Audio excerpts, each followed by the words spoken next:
The Greens. Well, James Kucic from the Daily Beast wrote the article and he's joining us live from Washington, D.C. James, great to have you on Outside Source. When you say the millennials are not supporting Hillary Clinton, you're not suggesting they are supporting Donald Trump. No, and in fact, if you look at the poll numbers, millennials really don't like Donald Trump. They find him to be racist, they find him to be ignorant and not qualified to be president of the United States. So this is not that they're not pro-Trump, but they seem to have this sort of moral equivalence between Clinton and Trump where they don't see much of a difference between the two, which is why I think you see so many of them saying that they're going to vote for Gary Johnson or Jill Stein.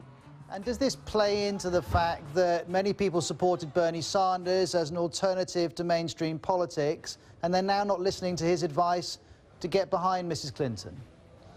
Yeah, I think a lot of millennials don't like Hillary Clinton for reasons that a lot of voters don't. They find her untrustworthy. They think she's sort of a blast from the past, and they tend to be more liberal than her. I think they also hold her support of the Iraq War against her.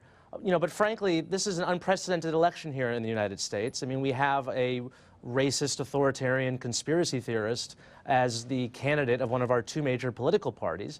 And I think whatever problems you have with Hillary Clinton, I think it's absurd to draw any moral comparison between the two. And I think millennials need to kind of suck it up and get out and vote for her.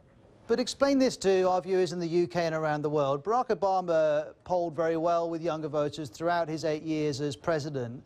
Why is that not translated into a general enthusiasm for mainstream politics? Well, I think Hillary Clinton is viewed more as being a centrist and not a progressive. She's not as left-wing or perceived as being as left-wing as President Obama.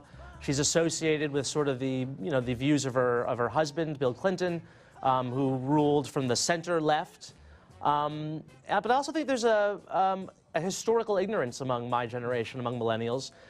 There's a really disturbing poll that I cited in my article that said only 31% of Americans born in the 1980s believe that living in a democracy is essential. So that's less than a third. I think we're very lucky as American millennials. We have had no personal experience of dictatorship or authoritarianism. And when we look at someone like Donald Trump, we see a kind of silly reality television show host. As opposed to what I think he really is, which is a proto-authoritarian. And I think there's more of a taboo in, say, continental Europe against far-right politics, and they take it more seriously there. Whereas here in America, this is not something we've really dealt with.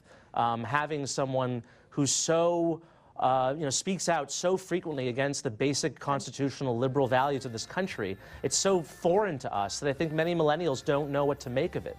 Well, we appreciate you coming on and explaining this to us. James, thank you very much indeed. And all of you watching, if you want to read James's journalism, and in particular that article on millennials and the Clinton campaign, you can find it all on dailybeast.com.